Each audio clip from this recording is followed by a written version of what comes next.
우리 이 시간 왕이신 나의 하나님 찬양하시면서 3월 넷째 주 주일 예배를 시작하도록 하겠습니다.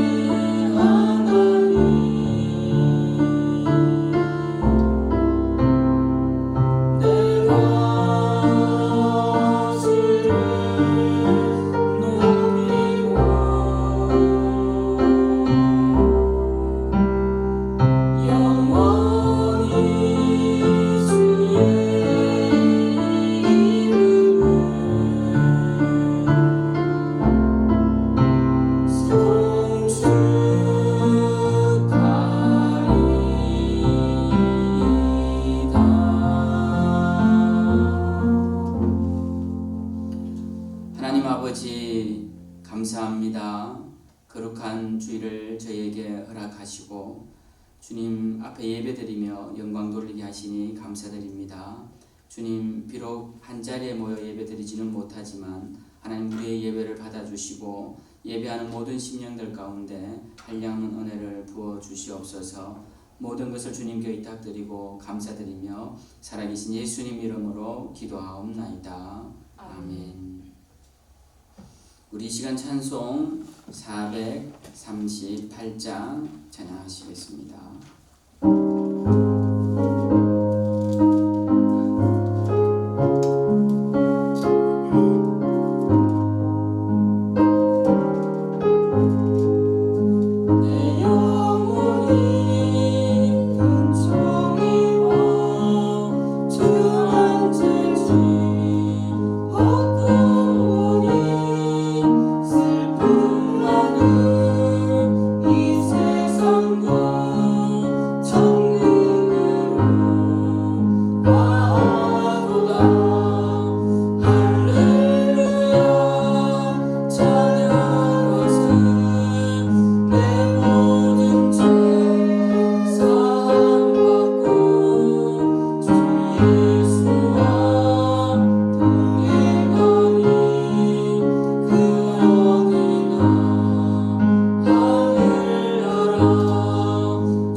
기도하는 시간 갖도록 하겠습니다.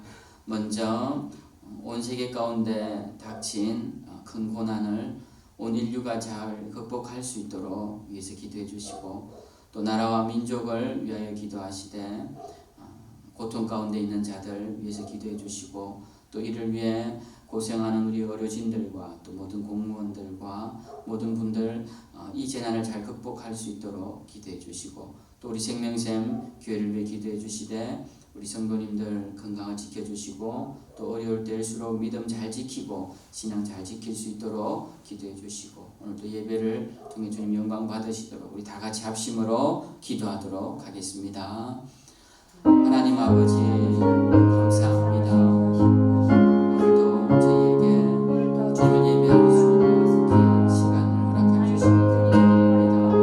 비록 모여서 예배하지 못하지만 흔들릴 시간 주님도 영상을 통해 예배하는 우리들 가운데 이 시간 함께하여 주시옵소서. 특별히 이 시간 함께 기도하옵기를 온 세계 가운데 닥친 큰 고난을 하나님 땅 가운데 닥친 큰 재앙을 공격하여 주시옵소서. 주님 우리에게 왜 이런 일이 일어나는지 잘 알지 못하지만 하나님 고통 가운데 있는 자들을 불쌍히 여기시고 하나님 이 일로 인하여서 다시 한번 많은 사람들이 하나님께 돌아오는 귀한 역사가 일어나게 하여 주시옵소서. 이 땅 가운데 이를 위해 수고하고 수많은 자들을 기억하여 주시고 이 질병으로 인하여서 고통 가운데 있는 자들을 기억하셔서 하나님 잘 극복하고 이겨낼 수 있도록 은혜를 주시며 또 수많은 무리들에게도 주님께서 큰 은혜 베풀어 주시고 그들에게 힘과 능력을 주시옵소서. 하나님 우리 생명새 교회 가운데 은혜를 하여 주시고 우리 생명새 모든 성도님들이 이를 들으시고 믿음 잘 지키게 하시고 영적의 건강을 주님께서 주님 일을 잘할 수 있도록 인도하여 주시옵소서. 하나님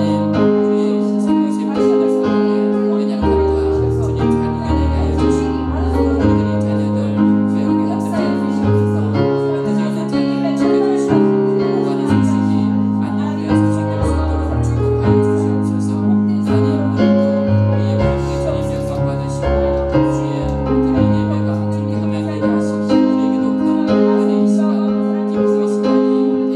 드린 예배가 주님께 흠양되게 하시고 우리에게도 큰 은혜의 시간 기쁨의 시간이 되게 하여 주시옵소서. 주님 함께하신 주님 예수 아버지 영광 받아주시옵소서. 하나님 아버지 감사합니다. 오늘도 우리에게 예배할 수 있는 건강과 또 생명과 또 호흡과 시간을 허락하여 주시니 감사드립니다. 오늘도 올려드린 예배 가운데 주님 함께 하시고 우리의 기도들 가운데 응답하여 주실 줄 믿고 살아계신 예수님 이름으로 기도하옵나이다. 아멘. 우리 시간 말씀 함께 보도록 하겠습니다. 성경 출애굽기 5장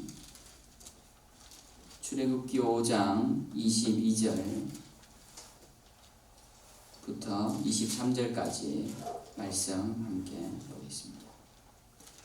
모세가 여호와께 돌아와서 아뢰되 주여 어찌하여 이 백성이 학대를 당하게 하셨나이까?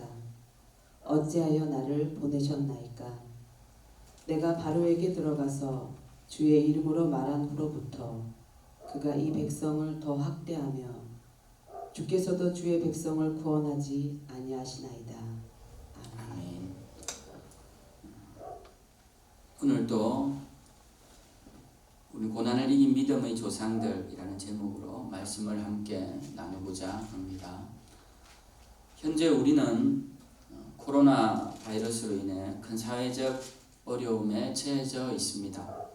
처음엔 중국과 우리나라를 비롯한 몇몇 아시아 국가들의 문제인 것처럼 보였지만 지금은 아시아권보다 유럽과 미국, 중동까지 온 세계가 이 코로나로 인해 큰 어려움에 처해져 있습니다.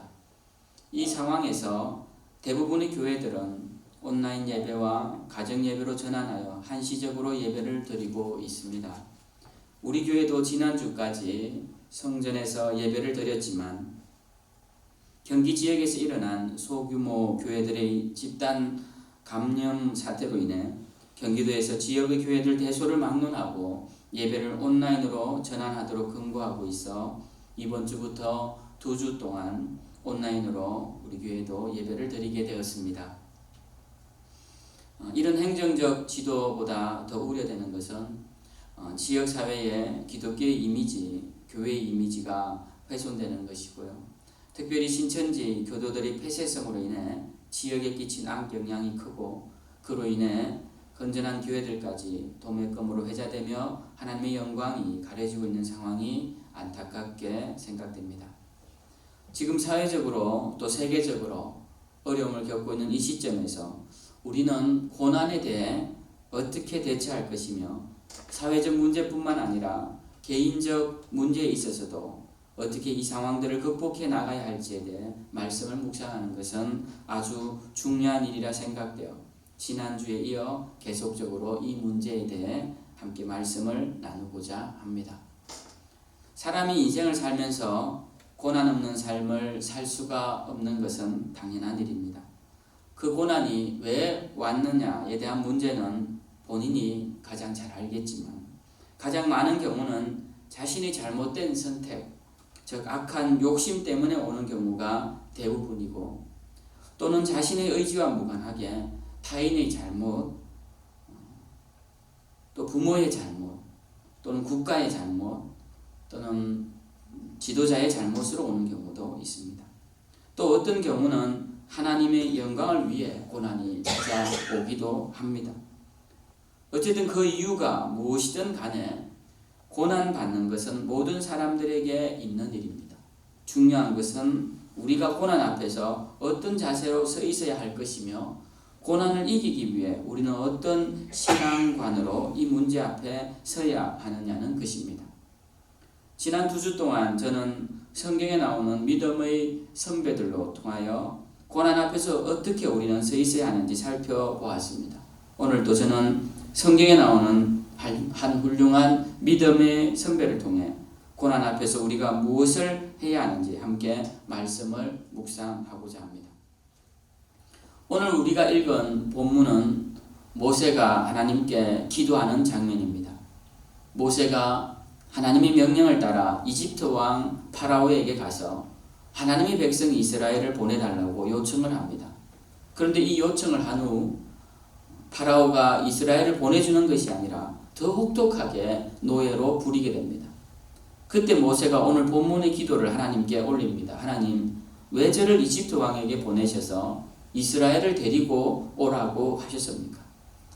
제가 그 말을 했더니 이집트 왕이 이스라엘 우리 백성들을 더 학대합니다. 어떻게 하면 좋습니까? 라고 기도하는 내용입니다.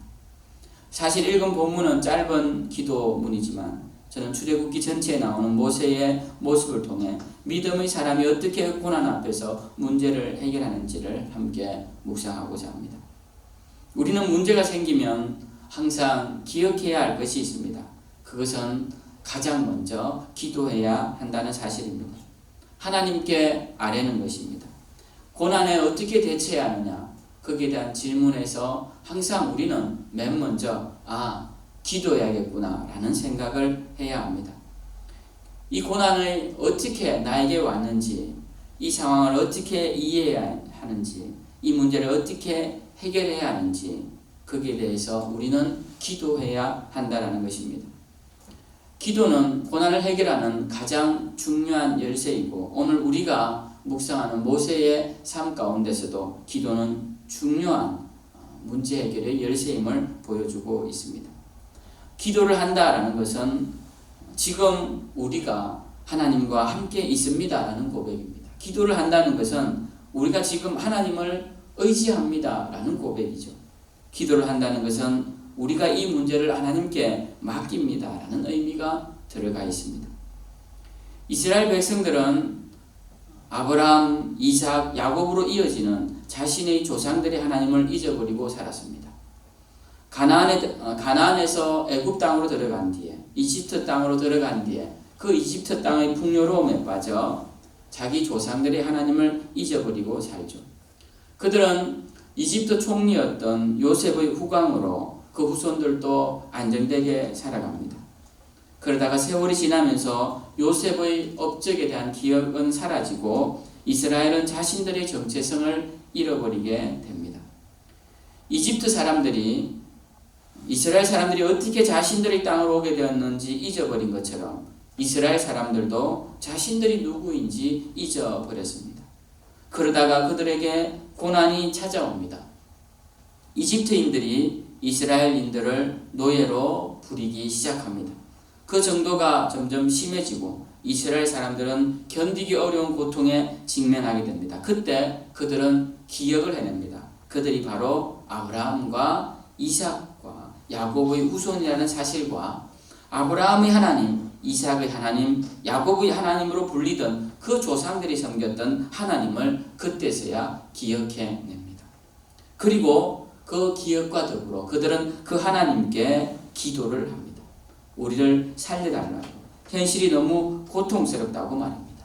그들은 부르짖습니다. 그동안 잊고 있었던 그 하나님을 향하여 우리를 이 고통 가운데서 건져 달라고 말입니다. 그때서야 기도하기 시작했다는 것이죠. 고통이 오면 누구나 가장 먼저 하게 되는 것이 기도입니다. 세상 사람들도 기도를 합니다. 누구에게 하는지 자신도 정확히 모르지만 그들이 고난이 오면 누군가를 향하여 기도를 합니다. 이것은 사람이 갖고 있는 본능적 행동이고 또 모습입니다.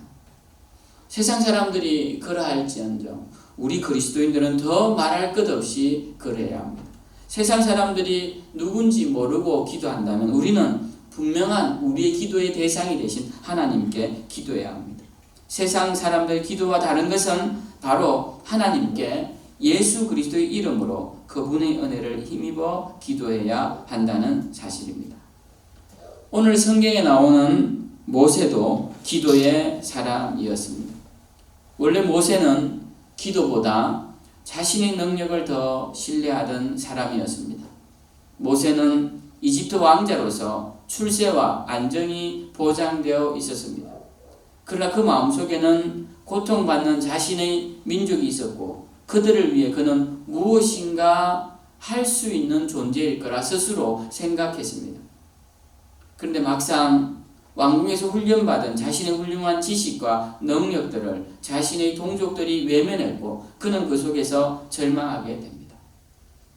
이집트 왕자에서 그는 일순간 광야의 먼지를 마시는 떠돌이 양치기가 됩니다. 그 신분과 신세의 변화가 그를 새로운 사람으로 만들게 됩니다. 가장 큰 변화는 자기 자신이 아무것도 아닌 존재라는 사실을 깨닫게 되는 것입니다. 그런 깨달음은 하나님을 전적으로 의지하는 사람이 되게끔 만들었습니다. 그 전에 사람은 자신이 갖고 있는 능력과 지식, 경험을 가지고 사는 사람이라면 그 이후에 변화된 모세의 삶은 자신의 능력은 무능하고 하나님만 전적으로 의지하는 사람으로 변화되었다는 것입니다. 하나님을 의지하는 자의 가장 대표적인 모습은 무엇이냐? 기도하는 것입니다. 기도를 통하여 하나님의 뜻을 발견하는 것입니다. 어느 날 하나님이 모세를 부르십니다. 그리고 모세는 그 부름을 따라 진실되게 하나님을 만나게 됩니다. 그리고 사명을 받습니다. 그때부터 시작된 하나님과의 대화는 모세 평생의 힘이 되고 나침반이 되고 이정표가 되고 능력이 됩니다. 하나님께서 모세를 이스라엘을 구원할 지도자로 세우시고 이집트 땅으로 돌아가라고 하십니다. 그때 모세는 하나님께 왜 자신을 이스라엘로 보내시느냐고 묻습니다. 자신은 동족에게 버림받은 사람이었고 그들은 자신을 더 이상 신뢰하지도 따르지도 않을 것이라고 말합니다. 하나님께 묻습니다. 그때 하나님이 대답해 주시죠. 그런데 그 대답이 무엇인지 그것보다 더 중요한 것은 우리에게 그것보다 더 중요한 것은 모세가 하나님께 그 뜻을 여쭈어 봤다라는 것입니다. 그리고 모세는 그 응답을 따라 이집트, 그가 도망쳐 나왔던 그곳, 다시는 만나기 싫은 그 사람들이 있는 곳으로 향하여 갔다라는 것입니다. 기도를 통하여 하나님과의 대화를 통하여서 모세는 그의 의지를 꺾고 변화된 모습으로 말씀에 순종하며 나아갔다라는 것입니다. 그가 이스라엘에 갔을 때, 이스라엘을 찾으러 이집트에 갔을 때 일은 더 악화되었습니다. 이집트 왕은 모세를 조롱하고 이스라엘 백성들도 모세를 원망합니다. 당신 때문에 우리가 더 힘든 생활을 하게 되었다고 그 백성들이 모세를 원망합니다. 이럴 때 모세는 무엇을 했을까요? 모세는 또 기도합니다. 오늘 본문의 말씀이 바로 그 기도문입니다. 하나님, 왜 저를 보내셨습니까? 일이 더 악화되었습니다. 이제 어떻게 하면 좋습니까? 모세는 이런 상황에서도 하나님께 기도합니다. 모세의 기도 후에 하나님의 역사는 우리가 잘 알고 있습니다. 하나님께서 그 땅에 재앙을 내리시고 모세에게 다시 이스라엘 백성들을 이끌고 나올 수 있도록 하나님께서 모든 상황을 변화시켜 주십니다. 그러나 오늘 중요한 포인트는 어떤 상황에서도 모세는 하나님께 기도했다라는 것입니다. 모세가 받은 응답보다 더 중요한 것은 모세가 하나님께 기도했다는 사실입니다. 모세의 응답은 하나님으로부터 오는 개인적인 응답, 그리고 이스라엘 민족에 국한된 응답이지만 오늘날 이 시대를 살아가는 우리에게 이 모세의 사건은, 모세는 문제를 만날 때마다 또 어떤 결정을 할 때마다 하나님께 기도했다는 사실입니다. 이것이 중요합니다. 기도는 우리의 편의를 따라 이루어지면 안 됩니다. 기도는 어떤 경우도 내 삶의 중요한 부분이 되어야 합니다. 어려울 때는 당연히 더 기도해야 합니다. 즐거울 때도 기도해야 합니다. 고통이 찾아올 때는 더 많이 기도해야 합니다. 시련과 고난이 오면 더욱 기도에 힘써야 합니다. 하나님, 이 문제를 어떻게 해결해야 합니까? 라고 기도해야 합니다. 기도의 또 하나 중요한 부분은 기도를 통하여 하나님으로부터 능력을 부여받는다는 사실입니다. 우리는 많은 경우 기도는 문제의 해결점을 찾아준다고 생각합니다. 그래서 기도하다 보면 해결할 방법이 떠오르기도 합니다. 기도는 우리가 어떻게 해야 할지 하나님의 뜻을 알려준다고 생각합니다. 맞습니다. 우리 기도는 결정하기 어려운 문제, 해결하기 어려운 문제의 답을 찾아줍니다. 그러나 이와 더불어 또 하나 중요한 기도의 요소, 기도의 한 부분은 무엇이냐면 문제를 해결할 수 있는 능력이 기도로부터 주어진다라는 것입니다. 고난을 이겨낼 능력을 기도를 통해 부여받는다는 사실입니다. 기도는 우리가 알지 못하는 부분을 깨닫게 할 뿐만 아니라 기도는 우리가 이미 알고 있는 하나님의 뜻을 실천할 수 있도록 힘을 주는 것이 기도이기도 합니다. 사람들이 방향을 몰라 방황하는 것처럼 보이지만 실상은 방향은 알지만 그 방향으로 가기 싫어 방황하는 사람들이 더 많습니다. 방탕 속에 자신을 내버리는 사람들이 이 방탕을 벗어날 길을 몰라서 방황하는 것이 아니라 그 세계가 좋고 거기에 안주하기 위해서 일부러 그 길을 버리는 경우가 많습니다.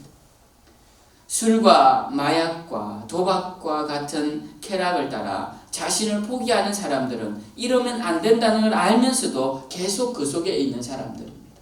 그것을 극복해낼 힘이 없기 때문에 극복해내지 못하는 경우도 많다는 것입니다. 이 말씀은 사람들이 몰라서 그 일을 행하는 것이 아닌 경우가 많다는 것이죠. 우리는 기도를 통하여서 무언가를 알게 되는 요소가 있다고 생각하는데요. 그것뿐만 아니라 기도를 통하여서 우리가 아는 것을 행할 수 있는 능력을 부여받는 것이 기도이기도 하다는 것입니다. 사람은 뜻을 품는다고 다 그 뜻대로 살아갈 수 있는 존재가 아닙니다. 그렇다면 그 사람은 완벽한 사람이겠죠. 그런 사람은 없습니다. 신앙인도 내가 하나님 뜻대로 살아야지 라고 마음 먹는다고 해서 다 그렇게 살 수 있는 것이 아닙니다.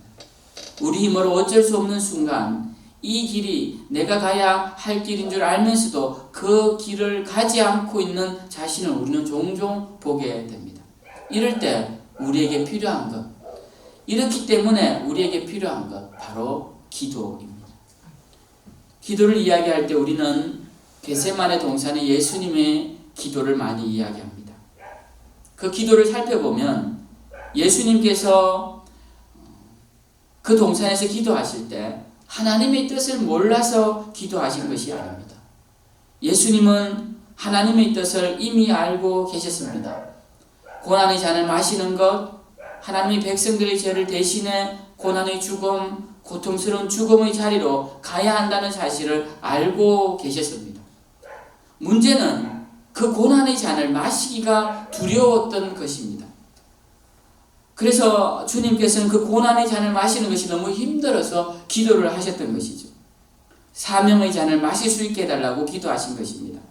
그때 누가복음에 보면 천사가 나타나 예수님께 힘을 다합니다. 이제 하나님의 뜻을 알았으면 예수님이 기도를 멈추면 되는데 그렇게 하는 것이 아니라 계속 기도를 하시고 그때 천사들이 와서 더 기도하실 수 있도록 예수님께 힘을 드렸다라는 것입니다.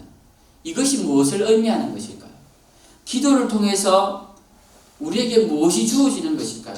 기도는 하나님의 뜻을 발견하는 1차적인 목적이 있는 뿐만 아니라 또 기도는 그 뜻을 순종할 수 있는 힘을 얻기 위해 하는 것이 기도이기도 하기 때문에 천사들이 옆에서 예수님에게 힘을 북돋아 왔던 것입니다.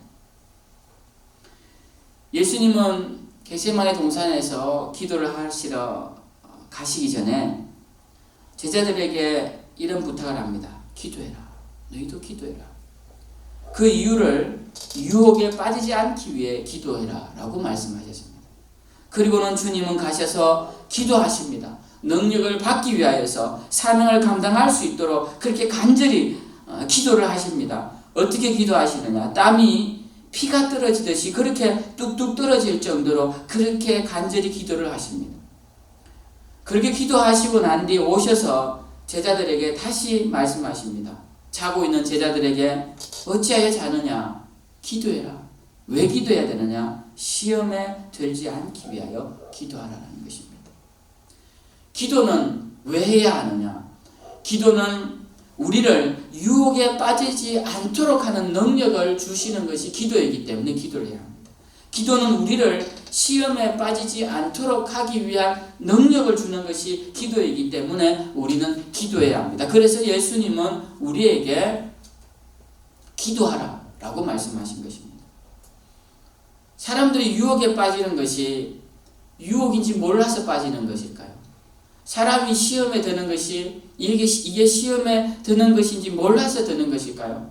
사람들이 죄를 지으면서 이게 죄인지 몰라서 그럴까요? 그렇지 않습니다. 우리가 유혹에 빠지고 시험에 들면서 이러면 안 되는데, 내가 이런 말 하면 안 되는데, 이런 생각하면 안 되는데 라고 하면서 시험에 들고 이렇게 행동하면 안 되는데 하면서 유혹에 빠지고 이건 죄인데 라고 하면서 죄를 짓습니다. 이런 우리의 유혹과 시험에 빠지는 행위에서 이기기 위해 우리에게 무엇이 필요하냐? 그때 필요한 것이 기도라는 것입니다. 기도는 시험이 무엇인지를 알려주는 기능도 있지만 기도는 시험에서 이길 수 있는 힘을 주시는 것이 바로 기도이기 때문에 우리는 기도해야 합니다. 기도는 우리에게 죄를 이길 뿐만 아니라 하나님의 뜻을 순종할 수 있는 능력을 부여받는 중요한 영적 통로인 것입니다. 그렇기 때문에 우리는 기도해야 합니다. 고난 앞에서 우리는 더욱 기도해야 합니다. 우리에게 가장 큰 두려움이 무엇일까요? 죽음이겠죠. 죽음 자체는 두렵지 않다고 하는 사람들이 많은데 사실 죽음은 두려운 일입니다. 우리에게 먼 이야기 같지만 죽음이 두렵지 않을 수 있지만 죽음이 내 코앞에 다가와 있으면 우리는 두렵습니다. 아직 정리하지 못한 일들 때문에 두렵고 나를 의지하는 사람들 때문에 두렵고 사랑하는 사람들을 남겨두는 것 때문에 두렵고 이 죽음 이후에 어떤 일이 일어날지 때문에 두렵기도 합니다. 또 어떤 사람은 죽음은 두렵지 않지만 죽는 과정이 두렵다고도 합니다. 죽기까지의 고통이 두렵다고 합니다. 그래서 평안하게 죽을 수 있기를 바라는 것이 연세 드신 분들의 다 같은 소망이기도 합니다.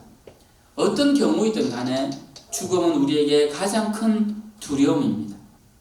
가장 큰 두려움, 가장 큰 고통. 이 죽음을 이기기 위해 우리에게 여전히 무엇이 가장 필요하냐? 기도가 가장 필요합니다. 기도는 자신을 낮추는 행위입니다. 낮추어서 하나님의 음성을 듣고 그 속에서 힘을 얻어 다시 자신의 신분에 맞는 행위를 하게끔 하는 것이 기도입니다. 다시 모세 이야기를 돌아가 보죠. 모세는 80이 되어 이스라엘의 지도자가 됩니다. 40년을 광야에서 이들을 이끌어서 120세가 될 때까지 이스라엘의 백성의 지도자로 살아갑니다. 그 길은 고난의 길이었고 때로는 기쁨의 길이기도 했습니다. 이스라엘과 40년을 동고동락하며 그들의 지도자로 한평생을 보냈습니다. 참으로 힘들고 어려운 자리였습니다. 그런 모세가 이제 그의 인생을 끝내고 사역을 끝내고 그의 마지막 인생의 부분들이 신명기 31장부터 34장에 나오는데요. 거기는 모세가 이제 마지막 삶과 사명을 정리하는 모습이 나옵니다. 그런데 그 삶과 사명은 모세가 정리하는 것이 아니라 하나님이 정리해 주십니다. 신명기 31장 14절에 보면 하나님이 모세를 부르시는 장면이 나옵니다. 부르시고 하신 그 첫 마디가 무엇이냐? 네가 죽을 기한이 가까웠으니 여호수아를 불러오너라 했습니다.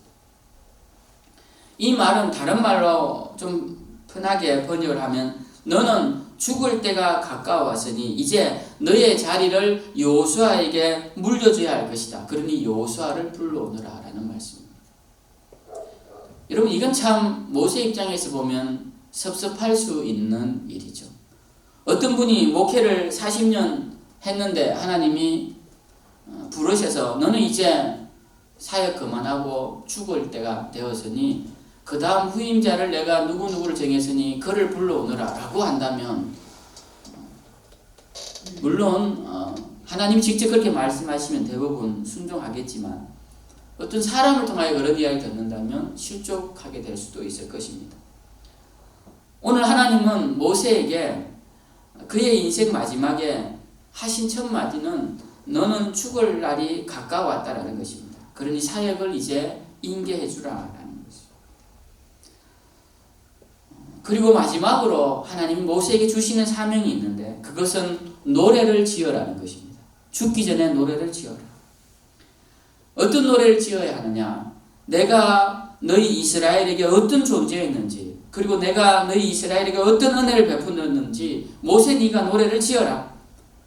그리고 그 노래를 모세가 이스라엘 백성들 앞에서 지어 부릅니다. 그게 이제 모세의 마지막 사명을 감당하는 모습입니다. 그 내용은 이런 것입니다. 그들은 가나안에 들어가면 풍요로움 속에서 잊어버릴 것이니 하나님이 이스라엘 백성들에게 베푼 은혜가 무엇인지 그것을 모세가 찬양하는 그런 가사입니다. 신명기 32장에 보면 모세의 긴 노래가 나옵니다. 그 노래를 모세가 다 부르고 이제 마지막으로 모세는 이스라엘 12지파에게 축복의 기도를 합니다. 각 지파에게 축복을 기도를 합니다. 그리고는 이제 모압 평야에 있는 느보산에 올라갑니다. 그곳에서 하나님께서 모세에게 마지막 말씀을 하십니다. 어떤 말씀이냐? 저 멀리 가나안 땅이 보이느냐? 네 조상 아브라함과 이삭과 야곱에게 주리라 맹세한 땅이다. 내가 너의 눈으로 그것을 보게 하겠지만 너는 들어가지는 못할 것이다. 이것이 성경에 나오는 모세를 향한 마지막 하나님의 말씀이십니다.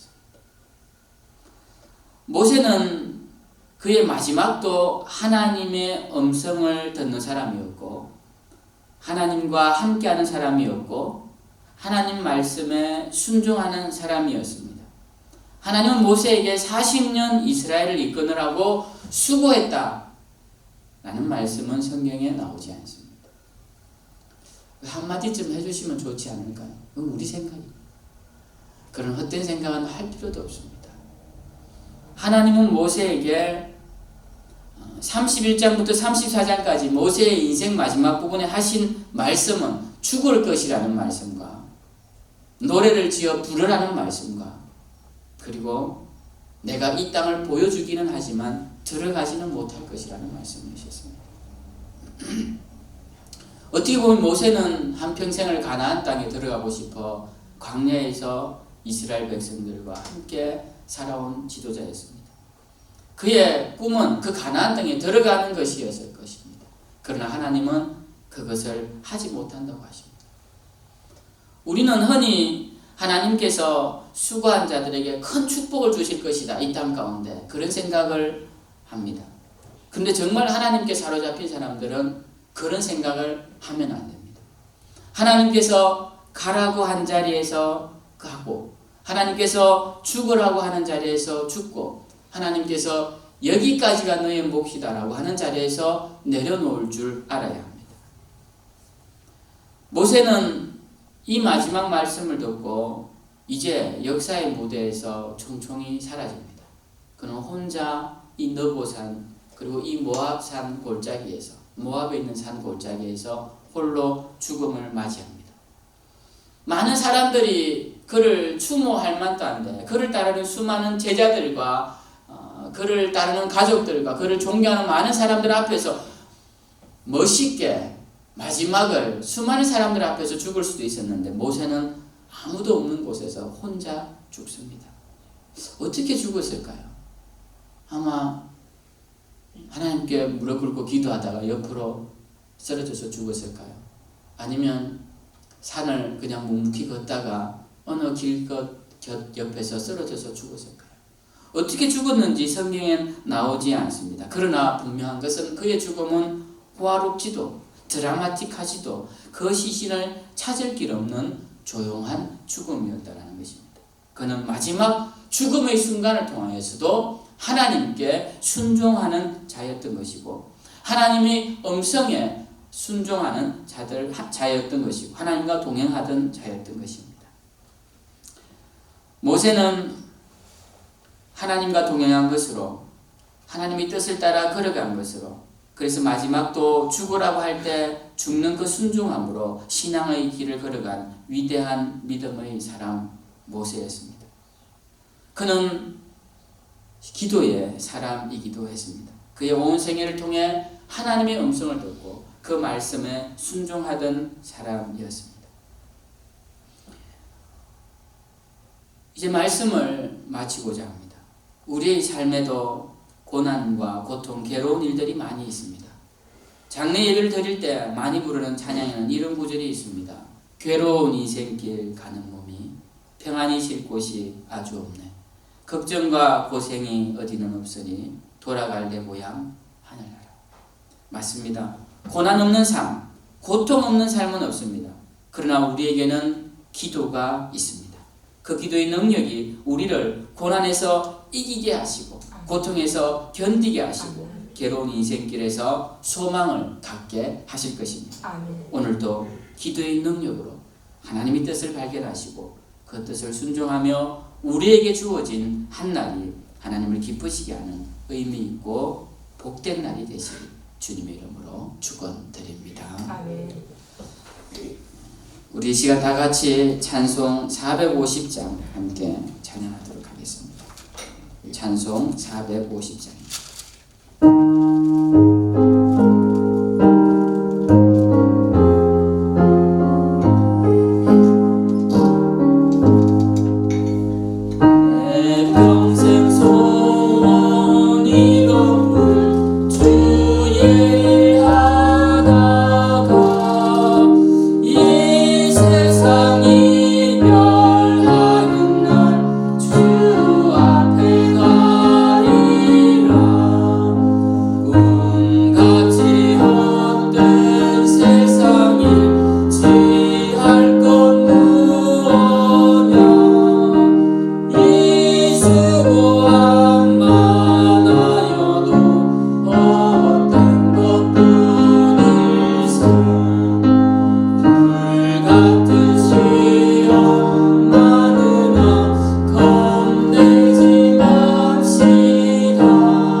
하나님 아버지, 오늘도 우리에게 귀한 말씀 허락하시고 기도할 수 있는 것이 얼마나 큰 능력이고 은혜인지 깨닫게 하심을 감사드립니다. 하나님의 위대한 종이요, 하나님의 친구이며 하나님과 대면했던 유일한 선지자, 우리의 믿음의 선배인 모세의 모습을 통하여서 우리가 다시 한번 우리의 삶에 기도가 얼마나 중요한지, 또 기도를 통해 우리가 무엇을 해야 하는지 다시 한번 깨닫게 하시니 감사드립니다. 주신 말씀 기억하게 하시고, 주님, 이 고난 가운데서 우리가 더욱더 하나님 앞에 기도하는 백성이 되게 하시고 기도하는 그리스도인이 되게 하셔서 우리 가운데 역사하시는 하나님의 음성에 늘 순종하며 하나님과 동행하는 삶을 살아내는 우리 모든 생명샘교회 지체들이 되게 하여 주시옵소서. 주님, 우리가 오늘도 비록 모여서 함께 예배드리지 못하고 흩어져서 예배드리지만 주님, 우리 가운데 역사하시고 우리의 예배를 받아주시며 또한 이 모양 저 모양으로 주님 앞에 예물드린 손길들을 축복하시고 그 예물을 통해 더욱더 하나님 나라가 확장되고 하나님께 영광 돌리는 우리 모든 예물들과 또 예물드린 자들이 되게 하여 주시옵소서. 오늘도 주님 우리 가운데 역사하신 하나님을 찬양하며 주님께 영광 돌리며 이제는 우리 우주 예수 그리스도의 은혜와 아버지 하나님의 크신 사랑과 성령님의 위로하시고 교통하시고 인도하심이 오늘 말씀을 통하여서 우리에게 닥친 모든 고난을 기도로 이겨내기로 다짐하며 작정하는 사랑하는 귀한 성도님들 머리 위에, 그들의 가정 위에, 어린 생명들 위에 이제로부터 영원토록 함께 하시기를 간절히 축원하옵나이다. 아멘.